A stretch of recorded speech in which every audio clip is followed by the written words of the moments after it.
Somos de todo un poco, proyectando Nicaragua tal como es, cultural, historia y sabor. Hola amigos, ¿qué tal?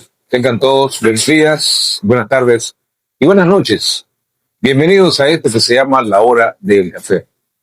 Una plática amena entre amigos, un encuentro con historia. Estamos directamente desde Coctelería Edenia, en su casa matriz, de la antigua esquina Julián Reyes, 90 metros hacia abajo, en el barrio del Calvario.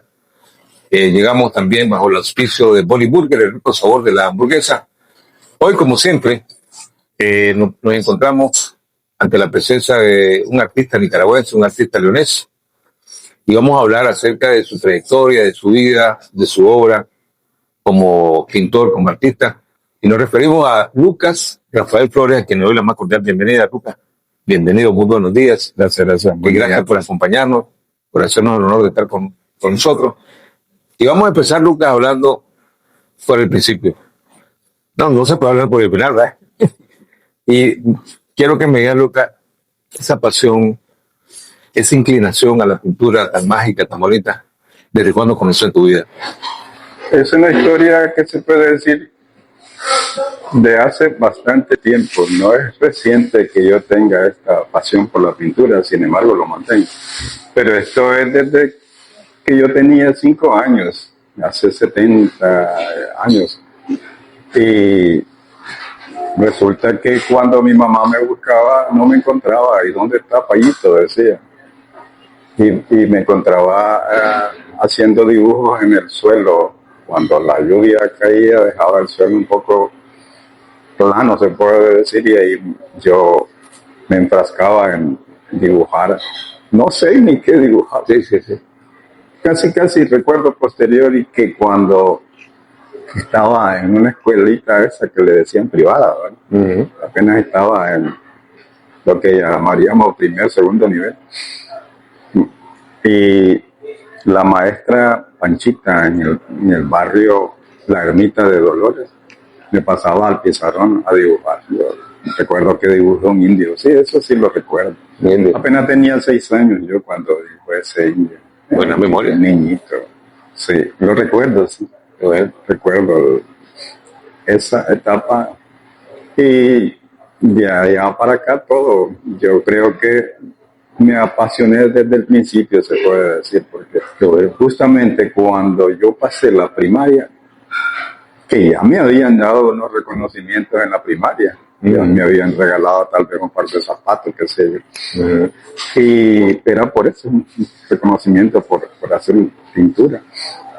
Claro. Pero también había ganado un poquitito de incomodidad porque un día llegaron los curas del colegio Calazán a buscarme a mi casa para acusarme de que le había pintado el piso de una moto, de esas motitos que tienen piso, ¿verdad? Y me acusaron de que había sido yo, porque a mí me gustaba la pintura, entonces yo le había echado pintura de aceite al piso de la moto. Pero eso es cierto. Y me gané la enemistad, se puede decir, de los curas en el colegio, no en el mismo colegio donde yo estaba. No me querían. Sí, no me querían. Bueno, pero sí se comprobó que eras tú o era otro niño. Es que yo estoy seguro que no fui yo, claro. Ok. Y entonces siempre se me maltrató por eso. Vaya, qué feo eso. Y claro, apenas tenía unos 8 o 9 años yo cuando sucedió eso. Casi como 40 años después, le consulté a los mismos que vivían ahí también, porque yo vivía cerca del colegio. Y entonces me dijeron, nosotros fuimos, te echamos la culpa. ¿Eran amigos? Sí. Bueno, eran conmigo en la pandilla, se puede decir. Pero ahí mismo en el colegio, en el Calazán, en las vacaciones, yo subí al 3er piso de ahí y tenía una biblioteca y ahí encontré algunas láminas para técnicas de dibujo. Parece que en el Calazán había alguna clase de dibujo, porque nosotros teníamos clase de dibujo los miércoles ahí. Pero había una clase bastante especial en las láminas y me gustó eso. Tal de que yo lo manejé, lo mantuve, al haber visto las láminas lo mantuve. que cuando yo salgo de la primaria, le digo a mi papá, yo quiero ser pintor. Qué bueno. Pero mi papá me dice, no voy a mantener a un vago, me dice. Wow. Te vas a morir de hambre y no vas a poder trabajar. Yo mejor, si no vas a estudiar el bachillerato, entonces anda a buscar cómo trabajar. Dios mío. Como yo quería ser pintor, yo me fui a trabajar. Me fui de ayudante de herrero, dándole vuelta a la fragua que sacaba chispas, humo y cosas así. Hasta con el mazo estuve golpeando yo, el hierro fundido. Pero con eso yo me financiaba la compra de libros, de arte, de pintura, de técnicas de la pintura. Había una librería que se llamaba Librería Villa, ahí de la Recolección de abajo. Ahí compraba libros yo para las técnicas de la pintura, técnicas del dibujo. Y había unas láminas de un dibujante español, Emilio Freixas, y con esas yo practicaba. Practicaba la pluma y practicaba la acuarela. Digamos, yo me apasioné por la pluma y por la acuarela, aunque mis trabajos no son específicamente plumillas, pero como me apasioné por la acuarela, manejo las dos técnicas en conjunto, se puede decir. Me llama la atención algo, disculpa que te interrumpa, que en tu caso, vos nunca perdiste tu identidad de niño, o sea, vos sabías exactamente lo que querías. Sí. Porque pasa que hay personas que cuando están niños o somos niños, y me pasó a mí con la música, nos apasionamos con la música y cuando sale el primer tropiezo, dice uno, pues tal vez esto no es lo mío, no tengo oportunidad. Busca por otro lado. Sí, correcto, y uno dice, a la larga tal vez no es mi vocación, pero en el caso tuyo, desde que tuviste chiquito, los mismos sacerdotes del Carrizal te identificaban como porque este es el pintor. O sea, ya tenías una identidad. Y imagínate, llegar a la decisión de, ok, voy a trabajar, y con ese trabajo voy a comprar libros, con ese trabajo voy a buscar información, era que ya tenía tu identidad muy bien definida. Y creo que eso es increíble. Y no solo yo, con el pago yo agarré esos cursos internacionales de la pintura, que son... Pero por correo. No eran suficientes. No eran suficientes porque yo quería una enseñanza realista de la pintura y era más cómics que otra cosa, historietas, aunque ahora habría sido bien, pero eran muy cómics y yo quería algo más de realismo. Pero claro, como cuando tuve unos 13, 14 años me convencí de que debía estudiar bachillerato. Entonces dejé la pintura o dejé la práctica de dibujo y me fui a estudiar bachillerato ahí mismo en el Calazán. Y ahí estuve para el bachillerato y luego de que salí, que no fui a estudiar arquitectura como quería mi papá, quería que yo fuera arquitecto o ingeniero, porque ese era el ambiente de él. Ya antes, años antes, ya había ingresado yo de niño, se puede decir todavía, a una oficina de arquitectura donde aprendí dibujo arquitectónico, todo lo que es la hechura de planos y cosas, con la capacidad de hacer planos, lectura de planos y el número yo manejo bien el número. Correcto. Una vez que salí del bachillerato, la misma compañía donde trabajaba mi papá me dio trabajo a mí, para ir a trabajar como asistente en los planteles de construcción, digamos, yo era una especie de asistente ahí, y asistí a mi papá que también trabajaba, y luego llegamos a trabajar juntos, y me fui a trabajar con él en la construcción de Agrosa. De ahí salí a una compañía de construcción y ahí entonces también trabajaba en la oficina y ya había un ambiente de arquitectos, un ambiente de ingenieros y ahí me fui desarrollando. Con el cual te fuiste nutriendo y aprendiendo. Sí, y hasta el final, digamos, trabajé 15 años. Trabajé en oficinas, trabajé para el Ministerio de la Vivienda. Y mi última carrera, se puede decir, en el Ministerio de la Vivienda fue supervisión. Llegué a ser supervisor, lo que le llamaban Región 2. Entonces yo supervisaba León y supervisaba Chinandega en la construcción de las viviendas. Y en Chinandega se construyeron 500 viviendas un ingenio Monterrosa, creo que. Y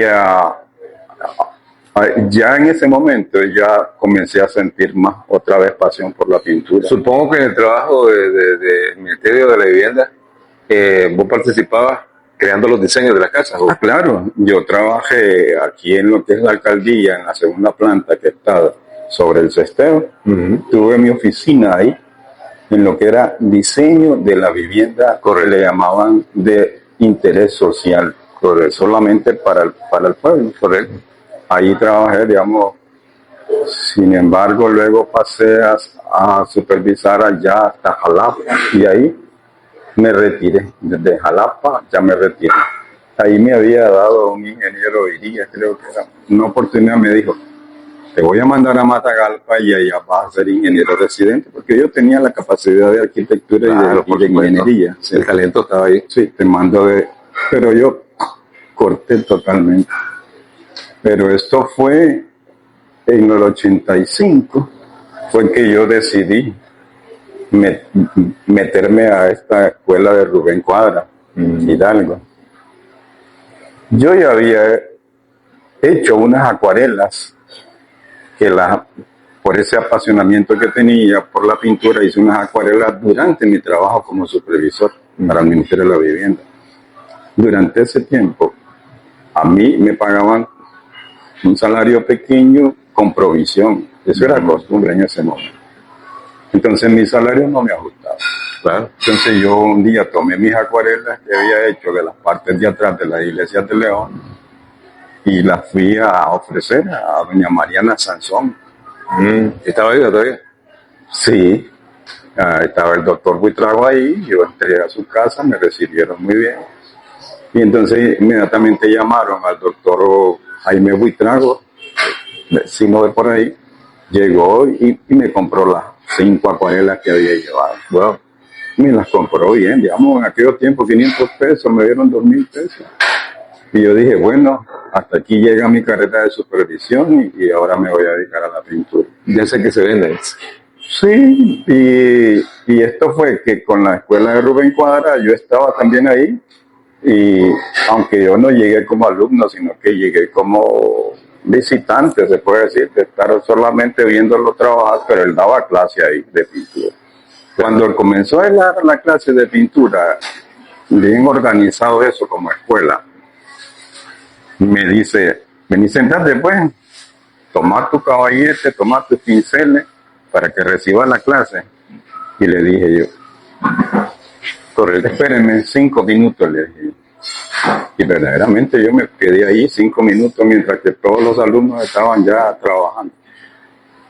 Y esos 5 minutos sirvieron para que yo me fijara cómo daba la clase él. Wow. En ese momento le dije, no, me va a permitir que solo venga como observador nada más.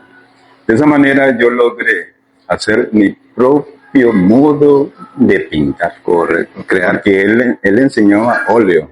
Yo pintaba acuarela y me gustaba mucho. Entonces yo quería mantener mi manera de pintar a la acuarela. Así es, lo mantuve hasta el final y hasta ahora. Qué bueno. Queremos recordarles, amigos, que nos están viendo, que estamos llegando a ustedes, cortesía de Coctelería Herenia, en donde estamos ahorita en su casa matriz, en el barrio de Calvario, antigua esquina Julián Reyes, 90 metros abajo, y de Bonnie Burger, el rico sabor de la hamburguesa. Hoy estamos con Lucas Rafael Flores, un pintor destacado de la ciudad de León. Y Lucas Rafael, quiero referirme a lo que estabas hablando vos acerca del señor Buitrago. Nosotros estuvimos platicando con el director del Museo de Archivo Rubén Darío, que también es nieto de, no sé si el doctor Buitrago, ¿cómo es su nombre? Edgardo Buitrago. No, el nombre del director del Museo de Archivo. Bueno, Miguel Buitrago. Sí. Y estábamos hablando acerca de los pintores más destacados de la historia de León. Y me dice él, mira, me dice, de una cosa sí te voy a decir, porque eso está documentado. Los mejores pintores de Nicaragua están en León. Eso es indiscutible, eso no nadie te lo puede decir. Están en León por hoy y por mucho tiempo que vengan, me dice. Entonces le digo yo, ¿cuál es la razón? Me dice, bueno, los especialistas me dice que coinciden en que el paisaje de la cordillera, la playa, la arquitectura de la ciudad de León colonial inspira ese sentimiento, inspira ese sentimiento. Lo que hace es que León en sí mismo sea una escuela, una escuela de pintura. ¿Estás de acuerdo con eso? Hay una anécdota que me contaba doña Mariana Sansón. Me decía, ¿por qué hay cierta intelectualidad y arte, ¿verdad? Poetas, pintores, sí, León, ¿verdad? ¿Por qué?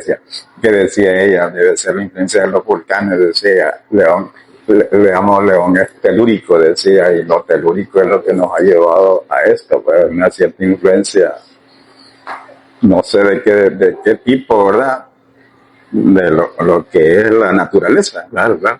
No, nos ha llevado a eso, porque hasta ella, pues, era una artista, poeta. Mariana tanto escribía sus libros, hacía su poesía, pero también le gustaba la pintura. Ella hizo algunas pinturas que se le llamaban so fantástico y grafismo mágico le llamaron a lo que hizo doña Mariana, que eran con marcadores, pero las figuras que hacía eran somorfas, se le dice. Y era bien especial. Entonces ella decía eso, que tal vez la influencia del material tectónico hacía que en León tuviéramos artistas, ya sea en la poesía, ya sea en la pintura, qué sé yo. Sí, verdaderamente hay una historia de los artistas leoneses que se han proyectado fuera de León. Por ejemplo, este señor Raúl Marín, que vive en Managua y hasta ahora aún se le ve que publica sus obras en el internet. Él es leonés. Sí, él vivió en Estelí, pero él es leonés. Su origen es leonés. Y él se fue a estudiar a Florencia. Wow. Sí, estudió en Florencia. Tiene casi la misma edad mía, Raúl Marín. Y ahí está en Managua. Y así, varios pintores Toribio Jerez, por ejemplo, uno de los primeros pintores que ahí están, son cuadros religiosos, sacros. Sí. Toribio Jerez. ¿Cómo se llamaba el hijo? Había otro Jerez que era el papá o el hijo. Desconozco en esa parte. Es que habían dos Jerez. Sí, Toribio Jerez. Aunque Armando Morales, no puedo nombrarlo, pero claro, Armando Morales es uno de los más grandes de los pintores de Nicaragua, pero creo que es de origen granadino, Armando Morales. Pero hay una cantidad de pintores leoneses, artistas, poetas, qué sé yo. Sí. Que nos han engrandecido como ciudad. Mira lo que verdaderamente. Discúlpame, no podemos negar algo. Sí. El leonés en Nicaragua se distingue y hasta cierto punto es motivo de cierta envidia histórica no solo por los granadinos, casi donde quiera que nosotros vayamos es que el leonés tal cosa. O sea, esa expresión, el leonés, que aparentemente es despectiva. Como despectivo. Sí, despectiva, pero en el fondo es más bien una forma de respeto. Porque de manera instintiva, todo el mundo maneja en el subconsciente colectivo nicaragüense que el leonés impone lo que hace. Sí. Y eso es algo que no es ni culpa de nosotros. La idea, en el pensamiento. Buenos locutores, buenos músicos, los mejores pintores, en el deporte, o sea, por favor. Hay un pintor que no quiero dejarlo muy grande, que era Juan Cuadra. Juan Cuadra era un excelente dibujante de grafito. Dibujaba la paisajística leonesa, la arquitectura misma, la catedral, todo eso. Lo hacía tanto en grafito, al carbón, y lo hacía al pastel de una manera bellísima, se puede decir. Juan Cuadra es el papá de Rubén Cuadra Hidalgo. Y digamos que por escuela de su padre, se puede decir, Rubén Cuadra sale también a luz pública, se puede decir, en lo que es el arte de Rubén Cuadra. Quiero resaltar y quiero hacerte una pregunta, porque yo se la pregunté esto al otro pintor, a nuestro amigo Leonel Uriarte, y él me dijo que no lo recordaba. Sí. Yo recuerdo cuando yo era un niño, que en el Parque del Calvario, o en el Parque de San Juan, se mantenía un señor de pelo largo así, que era cojo de un pie, que pintaba, entre otras cosas, el rostro de Jesús. Y que era un artista porque lo hacía con el lápiz. Sí. ¿Quién era ese señor? ¿Cómo se llamaba? Era un personaje, pero sí lo miramos. Incluso aquí en el mercado central se ponía en la acera a dibujar, pero era, digamos, siempre hacía el mismo. Siempre hacía el rostro de Jesús. Él lo que hacía era... Sí, obviamente, pero era un artista. Sí. Y ahí estaba, y no solo su aspecto era muy parecido al rostro que pintaba, correcto, con una tristeza tenía pelo increíble. Sí. Él tenía una tristeza increíble en el rostro. Cuando estaba dibujando, él estaba, digamos, haciendo un autorretrato. Pero claro, la gente entendía que era Jesucristo. Claro. La imagen que se tiene de Jesucristo. La imagen comercial. Sí. Pero bueno, ese señor lo podemos meter dentro de los artistas urbanos que existieron en León, tal como el que actualmente hace los cuadros con spray ahí en la catedral. Oh, por favor, ese varón, chaval, no sé. honestamente, se llama. Honestamente, único, sí, una técnica única. No sé si él habrá creado la técnica. No, esa es la técnica, es, digamos, universal, pues, en el mundo se habla de esa técnica del spray. Pero tiene una maestría y una rapidez para hacer la obra que honestamente hay que aplaudirlo. Sí, es muy bueno. Considerarlo como artista que representa una tendencia, se puede decir, en lo que es la pintura. Claro. Porque eso también arte callejero se puede decir. Por supuesto. Como el graffiti. Sí. El arte urbano. Sí. Arte urbano. El arte urbano. Sí. Que hay un pintor que creo que es en Inglaterra, o se puede decir en el Reino Unido, que hace ese tipo, Banksy se llama ese pintor. Y ese pinta en las paredes, pero esa obra que pinta en la pared vale un montón. Seguro. Y aunque está en la pared, pero si vos arrancás esa pintura de la pared y la llevas a un museo y decís, esto cuesta tanto, y le dan ese valor, porque ese valor se lo ha dado ese artista con la obra que hace. Pero yo pensaba que solamente hacía el arte en la pared, pero no, Banksy también hace su arte en su taller y también lo vende. Bueno, cada quien tiene su propio estilo, cada quien tiene su propia tendencia, su propia inspiración al pintar, pero la pregunta es esta. Sí. No podemos pretender de que todos compitan en la misma línea, porque no sería arte. O sea, el crear tiene que ser diverso. ¿Tú crees que alguien que tenga la actitud para pintar, pero que a la gente no le guste su obra, en qué lugar pondríamos a ese artista? O sea, uno como amante de la pintura dice, es muy bueno, pero ¿qué será que a la gente no le gusta? O sea, ligar con la gente, que tu obra ligue con la gente y que no solo vean qué bonito, sino que al momento de ver tu pintura diga, ay, ya sé de quién es esta. Y esta es de Lucas. Sí. Y por eso es que me gusta. ¿Qué hacemos con esos artistas que no terminan de pegarle a la gente, pero que son muy buenos? Habría que entenderlo, sí. Mira, yo como, aparte de que pinto, también doy clase desde que casi comencé la carrera, porque en la Casa de Salud de Baile, que teníamos la agrupación de pintores, nosotros cuando la fundamos galería, fundamos escuela, y con el haber fundado la escuela, a mí se me nombra profesor de acuarela y profesor de perspectiva. Y entonces, cuando uno viene manejando a la par de otros artistas como Rubén Cuadra, que daba historia del arte, daba técnicas de la pintura al óleo, habían otros dibujantes, Baltasar Gutiérrez, por ejemplo, tal vez lo conocieron. Baltasar Gutiérrez vive de ahí, de la Venceremos a la esquina, ni de Cuadra más para el norte. Con él trabajamos en la hechura de un mural que está... Buscando la iglesia de San José. Sí, con él trabajamos un mural que está frente a la catedral. El mural donde van los niños corriendo. Sí, correcto, donde están los chinos ahora. Sí, esos niños son mis hijos. Oh, Sí, mi niña tenía 8 años y mi niño tenía 11 años en ese momento. Ahora mi hijo tiene 45 años. pensé que habían sido extranjeros, lo que lo habían hecho. Siempre se piensa lo mismo, que ¿Verdad? triste, ¿verdad? Sí, no, pues es sí. triste porque no es que no haya sido así. Nosotros estuvimos en esta asociación de artistas plásticos. En ese momento la alcaldía de León hizo un hermanamiento con Alemania.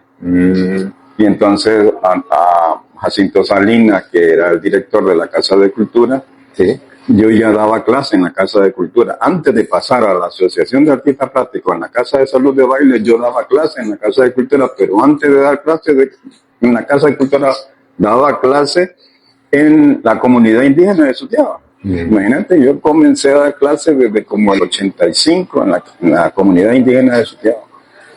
85 yo paso a la Casa de Cultura a dar clases y estando en la Casa de Cultura antes de pasar a la Casa de Salud de Baile, siempre para dar clases, Jacinto me dice, ¿querés ir a Alemania? Me dice, ¿qué tengo que hacer? Pintar un mural. Ya ellos les habían solicitado pintar el mural a la Casa de Cultura y la Casa de Cultura no tenía pintores. Sí, sí, sí. Y como yo estaba dando la clase ahí, entonces me dice, tenés que pintar un mural. Entonces ahí con Baltasar Gutiérrez y yo fuimos los candidatos para pintar con 2 alemanes que vendrían a pintar ese mural aquí a León. Los alemanes venían como ayudantes. No, ellos venían con el financiamiento. No, me Venían refiero. con el dinero y venían con los materiales, pero eran artistas, ¿sí? Sí, O sea, participaron. muy buenos pintores. Uno de ellos, uno de Hamburgo, Senke Nielsen, un buen acuarelista y profesor de acuarela también allá. Cuando se encuentra conmigo, yo profesor de pintura aquí en León y acuarelista, entonces nos llevamos muy bien en la técnica, pero ideológicamente éramos totalmente lo contrario. Pero eso no. Sí, él tenía una idea y no solo cuando nosotros fuimos a Alemania a pintar, allá tuvimos siempre el choque. Dividimos el trabajo, se lo separamos porque ellos querían pintar una especie de sociedad económica, ¿verdad? Que afectaba a los pueblos de aquí, pero yo le dije, no, yo no quiero pintar eso. Yo quiero pintar la alegría de León, no vengo a pintar ninguna cosa que se exprese de otra manera. Quiero pintar la alegría de León y bueno, pero hasta en eso entramos en contradicción, de manera que dividimos el mural. Arriba van los leoneses que pintan la gigantona, el torobujaco y la cosa de la catedral. Pero ellos pintaron abajo lo que era la economía que afectaba, lo que es el puerto, el traslado del café, lo que estamos haciendo ahorita, tomando un cafecito. Pero así nosotros pintamos este mural, Baltasar y yo, pero también con ellos, digamos, 2 pintores leoneses, 2 pintores alemanes. Nosotros fuimos a Alemania, Baltasar y yo, y allá también pintamos murales en Alemania. Que era una visita, ¿cómo te dijera yo? En ese tiempo solidaria de amigos, ¿no? Intercambio le llamamos. Intercambio, correcto. Sí. Pero no incluía, traemos 2 pintores nicaragüenses, Sí. lo vamos a operar en tal lugar y sus honorarios van a ser tal y tal cantidad. Sí. O sea, también hubo esa... Nos pagaron bien, sí, claro. Que era justo y necesario. Cuando fuimos a Alemania también nos pagaron bien. Claro. Sí. Es lo correcto. Es lo correcto. Y luego también en esta misma asociación de artistas plásticos de aquí de León, y ya con el hermanamiento hizo una especie de lo que es intercambio cultural, de manera que algunos de los pintores que teníamos en la agrupación fueron a aprender pintura a Alemania. ¿A perfeccionar la técnica? Sí, o... a perfeccionar las técnicas, pero les dieron, digamos, yo fui una segunda vez a Alemania y para eso, para perfeccionarme en acuarela. Correcto. Yo fui para perfeccionarme en la acuarela porque, claro, ahí había una historia de la pintura y uno ahí y más el contacto con los artistas, visitar las galerías, visitar los museos. Estuve un tiempo entonces perfeccionando la técnica de la pintura. Hablando de la pintura como una especie de terapia para los niños, hay lugares, hay países donde agradecer a Contelería Heredia en su casa matriz, acá en el barrio del Calvario. Estamos de la antigua esquina de Julián Reyes, 90 metros hacia abajo. Llegamos también a usted por cortesía de Bonnie Burger, el rico sabor de la hamburguesa, vaya y dele una pudadita. Porque Rafael, lo que te quiero decir es que hay países donde usan la técnica de la pintura para niños que tienen problemas, ya sea de carácter o que tienen la condición que le llaman autismo, para que a través de los trazos que ellos plasmen en el lienzo o de las ideas que se le vengan a la mente, puedan no solo liberar energía y relajarse, sino traer, digamos, más que un químico, una medicina del alma. O sea, la pintura es tan, diría yo, tan espiritual que fue el primer mecanismo de comunicación que tuvo el hombre primitivo, antes de que se escribieran las letras. Eran a través de dibujos que ellos se comunicaban. Aquí en Nicaragua, vos has visto casos de eso, que para tratar, digamos, para desarrollar la autoestima del niño, del joven, se le recomienda, hermano, mira, pintar. Es que no sé pintar, no importa, pintar lo que se te venga a la mente. Disculpame, me habías hecho una pregunta antes, ¿verdad?, sobre la apreciación que se tuviera de una persona que por qué. Así, que porque es buen pintor, pero a la gente no le gusta. Como yo me desarrollé con lo de la escuela, es por lo mismo. La formación que uno tiene te permite tener criterios sobre la obra de los demás. Claro, claro. Cuando yo miro una obra de alguien, yo digo, este puede y este no puede. Está bien, el público no puede hacer lo mismo. Exacto. Pero yo sí. Sí. Yo puedo tener ese criterio sobre los demás. El maestro. Entonces, yo soy un poquitito más pesado, digamos, en el sentido crítico. Soy duro. Exigente. Sí. Un alumno mío se tomó algunas imágenes del internet mías y las replicó en cuadros. ¿Eh? Y me dice, tengo unos cuadros puestos en una galería, vaya a verlos. Yo fui, vi mi cuadro, ¿verdad? Pero después, cuando él llegó a la galería, me dice, vamos a ver los cuadros. Yo ya lo había visto. Fuimos, dimos la vuelta. Y cuando pasamos por el cuadro de él, yo no lo volví a ver. Ya lo había visto. Cuando venimos me dice, y no miro mi cuadro. Entonces yo me tiré una sonrisita. Y el otro que andaba, otra persona que andaba ahí. Y entonces el maestro me dice, no me va a decir nada sobre el cuadro. Y le dice el otro, no te fíjate que ya se puso a reír. Le dice. Esa manera, ¿ves? Como irónica, ¿verdad? La risa. Sí, correcto. Pero yo no quiero ser pesado en ese aspecto. No. Pero yo no lo puedo ocultar, ¿verdad? Yo siempre doy una media sonrisita para decir no me gusta o desaprobado. Y el público necesitaría tener bastante criterio para poder hacer eso.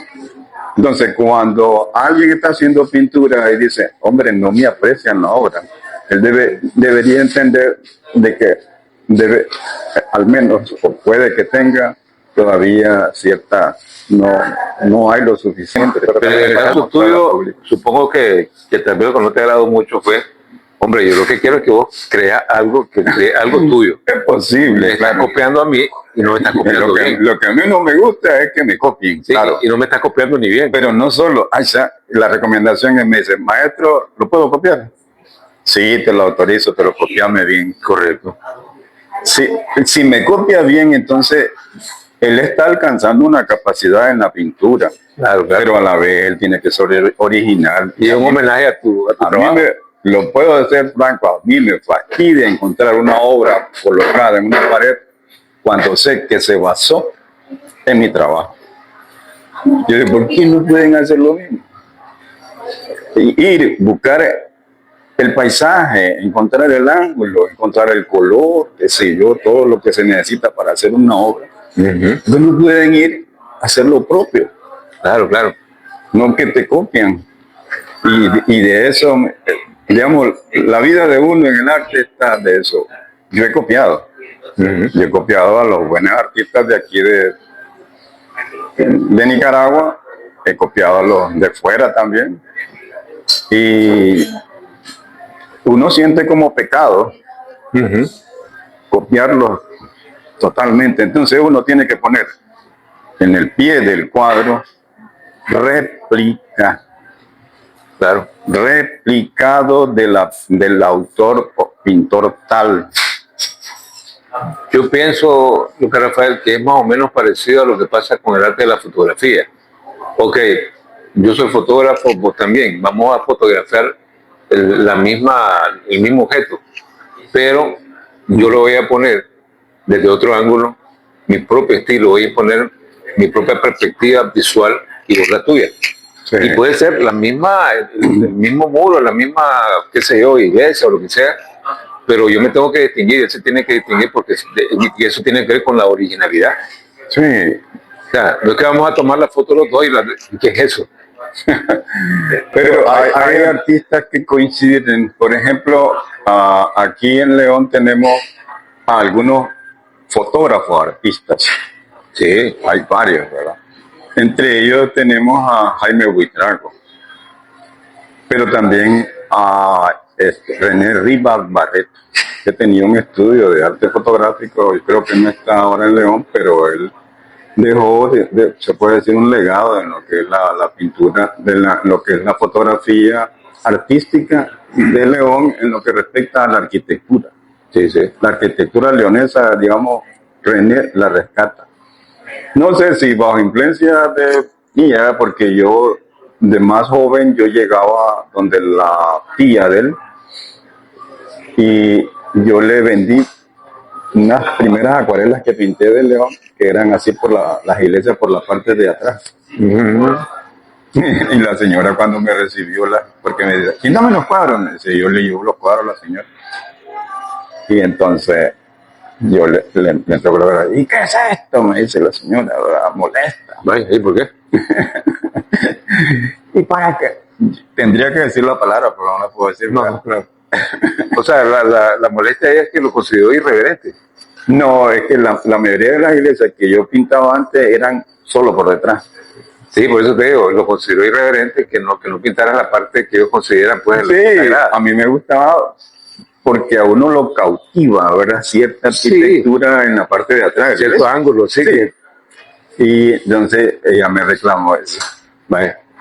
Doña Mireya. Pero es comprensible. Mireya Barreto, creo que era ella. Y entonces ella ella me dijo, ¿por qué me pintaste esto? Pero claro, eran unos buenos trabajos. Sí, claro. Pero al fin ella me los pagó. Y continuamos trabajando. Y a la larga con el tiempo sí le comenzó a gustar. Entonces René habrá visto mis obras antes de él se metiera a lo que era el arte fotográfico en la arquitectura. Entonces los ángulos que tiene René son con cierto parecido. Similares. Sí, pero es que no solo es la educación del ojo. Okay. El ojo te dice aquí. Es correcto. Pero no tanto así, sino que la fotografía, la pintura está regida por algunas leyes, como por ejemplo lo que nosotros decimos la proporción de oro, que es una relación entre un ancho y un alto, y esa proporción tiene que darte un número que es 1.618, pero eso a la vez está basado en lo que no fue un descubrimiento, sino que un ejercicio matemático que hizo un italiano de apellido Fibonacci. Y esa proporción de oro nosotros la ocupamos casi siempre para la realización de una obra. Bueno, me recuerda que también, no sé si Da Vinci o Galileo Galilei pintaban de esa manera. Sí, o sea, con matemáticas. Manteniendo ciertas proporciones de oro, se puede decir, porque no fueron ellos los que la inventaron, porque las proporciones doradas vienen Desde los griegos, en la seguro. construcción del Partenón, por ejemplo, Seguro, lo mismo egipcio. están esas proporciones, Lo mismo egipcio. están esos números. Los números están en la naturaleza. Claro. Y como nosotros encontramos belleza en la naturaleza, también cuando vamos a hacer una fotografía y nos colocamos en cierto ángulo, estamos en ese ángulo encontrando esa belleza que cuando la analizamos, ahí están los números. Entonces, René, por ejemplo, coincide con ciertos ángulos para un cuadro. De manera que cuando yo miro una obra de René, yo digo, está bien. ¿Ven? Y ahí están las obras de René, ahora en postales leonesas. Bueno, tu ojo es mucho más exigente, más crítico, porque claro, sos un catedrático, un maestro, pero hay otro tipo de pinturas más populares, digamos, que la gente las encuentra bien bonitas. Populares, sí. Sí, las encuentra bien bonitas. Por ejemplo, yo no soy pintor, pero para mí que las nubes, el firmamento, es una fuente de inspiración increíble para cualquier pintor, porque se ven bellezas ahí. Oh, sí, claro. Se ven unas bellezas increíbles. Uno tiene que recordar el poema de Rubén Darío, ¿verdad? Las penumbras y todo ese tipo de cosas. Encendidos oros, dice Rubén Darío. ¿Ves? Y en los atardeceres es una belleza. Por y esa favor. belleza está todos los días. Qué bárbaro. Todos los días Fíjate. encontrás eso. Yo me recuerda a una canción de Juan Manuel Serrat que dice: a tus atardeceres rojos se acostumbraron mis ojos como el recorrido del camino. Esos atardeceres tienen belleza. Lo que pasa es que nosotros, los artistas de la pintura, a la hora de expresarlo pictóricamente, pecamos. Pecamos porque tal vez no nos preocupamos por la técnica misma de la pintura, de manera que cuando vamos a expresar esa belleza que encontramos en la naturaleza, no nos da en la pintura, porque no supimos manejar las técnicas de la pintura. Pues no sé si tal vez será solo la técnica, sino que tal vez queremos como superar o alterar la belleza que está ahí ya. No, fíjate que la alteración que pudiéramos hacer en esos atardeceres, por ejemplo, no vale. Ellos valen por sí mismos. Claro, pues te digo, déjalo tal cual es. Ellos valen por sí mismos. O sea, Ella es bello por sí mismo. Sí, es que la naturaleza tiene su propia belleza. Una flor misma, fíjate, una flor así pequeñita, tiene su propia belleza. El problema, como te digo, es que cuando lo queremos expresar técnicamente, ahí pecamos. Porque en este caso, como yo enseño, ¿verdad? Uno de los principios que tengo de la pintura es la captación de la luz. Tiene que estar la luz ahí. Importante. Sí. Entonces, si vos te fijas, los atardeceres son luminosos.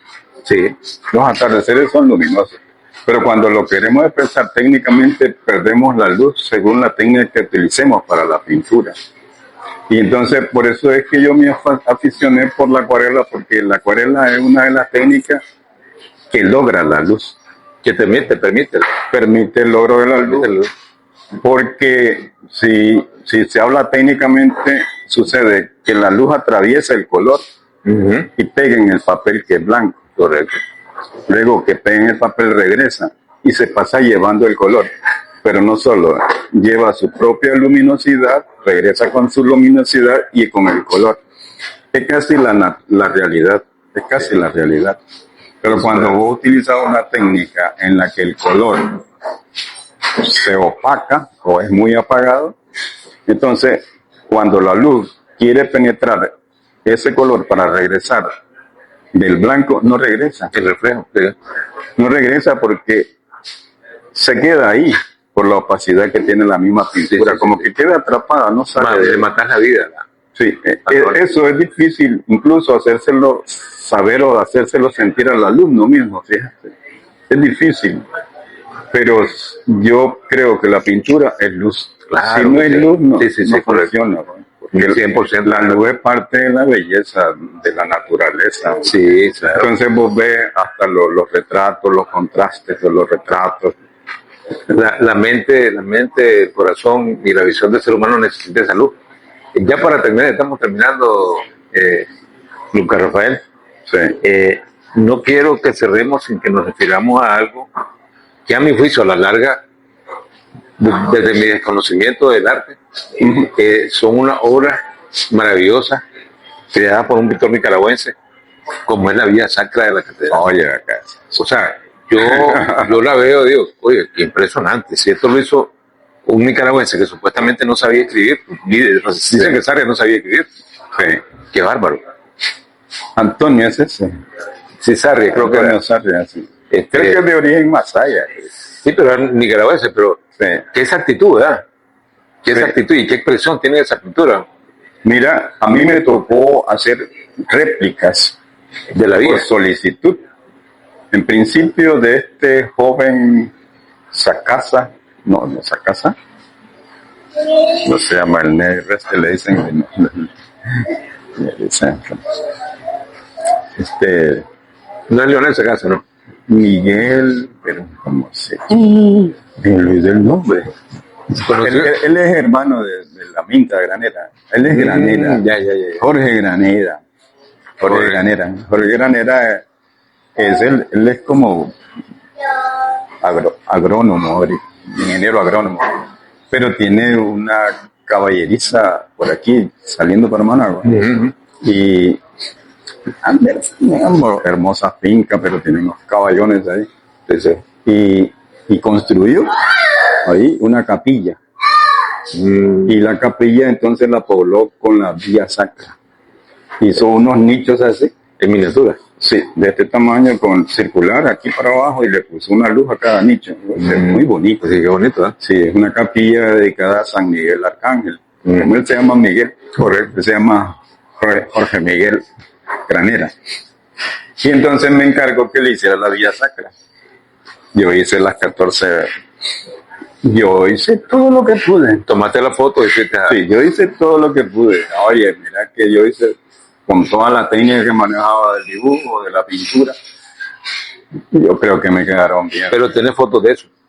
Sí, y yo sí. Y yo fui, él me llevó a la finca, y cuando yo vi, y yo le dije, y esto lo pinté yo, me quedé asustado de lo que yo había hecho. Entonces eso me permitió conocer las técnicas de la Vía Sacra, las propias técnicas de la Vía Sacra. Vinieron unos españoles a restaurar algunas que estaban dañadas allí en la catedral. Sí, claro. Y limpiaron con agua nada más. Y luego, donde faltaba pintura, no es que aplicaron óleo, sino que lo que aplicaron fue acuarela. Y luego le barnizaron ahí, ya quedaron bien. Esas son las dos primeras que están en la entrada. Y no se notó el cambio. Sí, y se ven muy bien. Luego vino la Ortigurdián, el museo, para dirigir una restauración con un financiamiento bancario, no sé, $250,000, qué sé yo. A mí, antes de que a mí me había dicho la catedral que le restaurara esa Vía Sacra. A mí, no. Y yo le cobré como, puedo decirte, $1,500 barato, ¿verdad? ¿Por toda la Vía Sacra? No, por cada uno. Ah, ok. Unos $1,500 por cada uno. Barato, tío. Barato, y ahí si multiplicas por 14 son, y ahí 15 por 15, $200,000, puedo decir. Pero vino un financiamiento de $250,000, creo, y lo trabajaron unos alumnos ahí y un ecuatoriano. Exactamente. O sea, En si la yo conocí dirección de eso. Ahí está todavía trabajando en la restauración. Un gordito, de obras, sí, ahí está todavía. Y ellos la restauraron. Yo no quiero acusar a ellos, ¿verdad? Pero claro, los chavalos no eran pintores. La dirección únicamente la tuvieron de él. Hay algunos cambios que se hicieron en algunos retratos, en los rostros, en las expresiones. Pero entonces ves que el autor original, Antonio Sarria, la técnica que utilizó en la pintura estaba muy buena, fíjate. Como yo la repliqué, yo vi la técnica muy buena de la pintura. Esa, ya para terminar, esa decisión del ecuatoriano, que es muy amable, es buena gente, Sí. de utilizar alumnos para retocar o darle algún tipo de expresión diferente a los personajes de la vida, personalmente me parece a mí que Sí. No, que no está bien por respeto a Sí, Sarria. eran unos chavalos los que tuvo ahí. Él no tuvo pintores especiales ahí. De manera que cuando yo los encontré a ellos, yo les dije, les voy a dar algunas instrucciones técnicas. Y me los llevé a un lugar que iba del vivero de empresas. Yo alquilé un modulito y los estuve instruyendo un poco en la pintura. Digamos, pero claro, yo tenía la intención, yo no les cobraba a él. Tenía la intención de que al menos tuvieran ellos una pequeña instrucción. Pero claro, yo creo que ya estaban ellos trabajando en la restauración en ese momento. Bueno, Lucas Rafael, Uno mira, ¿verdad? Disculpame, creo que este tema, y es que vamos a tener que hacer, se presta para una segunda parte. Tenés que alargarlo porque tampoco has sabido cómo ha sido mi bendita vida. Sí, claro, no, vamos a tener una segunda parte. Yo he pintado, pero también la he pasado a veces bonita, pero a veces muy difícil. Bueno, que es parte de la vida. Y todas esas participaciones organizativas, exhibiciones, viajes, qué sé yo, todo esto también es bastante interesante. Hoy, Lester, y público general que nos están viendo, que nos van a ver a través del TikTok, del YouTube, de todas las plataformas, hoy hemos recibido una cátedra de pintura. Una clase gratis. Sí, una clase gratis. Obligatoriamente se nos presta una segunda parte. Así que el próximo jueves, bueno, sus comentarios también. Necesitamos sus comentarios ahí en TikTok, en el Instagram, en el Facebook. Tenemos un invitado de lujo. Reconocemos el arte, reconocemos la capacidad de Lucas Rafael Flores. Honestamente, créeme, estoy impresionado y creo que ha sido un privilegio para nosotros tenerte aquí. Y te esperamos, vamos a programar para que el próximo jueves nos acompañes en la segunda parte. Porque sería un pecado para el oyente, para los amantes y los críticos del arte que seguramente nos van a ver, que lo cortemos aquí, abruptamente. Sí, pero, digamos, como un cierre del capítulo, cuando empecé mi carrera en la pintura, uno de mis libros que compré ya en las librerías después de la Revolución era un libro que se llamaba Cómo entender el arte. Es un libro cubano. Y fíjate, hasta ahora todavía no entiendo el arte. Yo creo que es infinito. Hasta ahora no entiendo el arte. Y yo había traído unos cuadernos donde yo hago algunos apuntes para hacer ese arte que yo quiero, que justamente, lamentablemente, no es la pintura de las iglesias y las calles de León. Fíjate que no. Yo tenía que superar eso y al tratar de superarlo parece que me limitó en mi carrera, que actualmente tengo que volver a las mismas calles y a las iglesias para descubrir algo que no hayas descubierto. No, por hambre. No, y también para eso, para darle otro. Pero yo no abandono mi propósito de hacer mi propio arte. Claro. Que es un arte que yo le llamo así, metafísico, de los cuales hace poco Ortiz Gurdián me compró varias obras de ese arte. Y yo no acababa de entender cómo es que les gustó, pues, porque, como decimos, ¿cómo es posible que hayan pintores que no les gusta a la gente eso que hacen? Y yo dije, no le va a gustar lo que yo hago, pero me lo compraron y eso significa que les gusta. Muy bien, Lucas Rafael. Gracias. Y está comprometido para el próximo jueves a la segunda parte de la vida y obra de este artista nicaragüense, pintor, el maestro, Lucas Rafael Flores. Es una cátedra extensa. Increíble, gracias, nos ha iluminado. Sí. Desde Coctelería Eleni, su casa matriz acá en el barrio de Calvario, de la antigua esquina Julián Reyes, 90 metros hacia abajo, y de Bonnie del rico sabor de la hamburguesa. Llegamos al final de la hora del café en este capítulo. A nombre de Lester Martínez Hernández, productor general, de nuestro invitado especial, Lucas Rafael Flores, y de este amigo quien les habla, Héctor Andrade. Será hasta la próxima. Abrazos. Bendiciones para ustedes. Somos de todo un poco, proyectando Nicaragua tal como es, cultural, historia y sabor.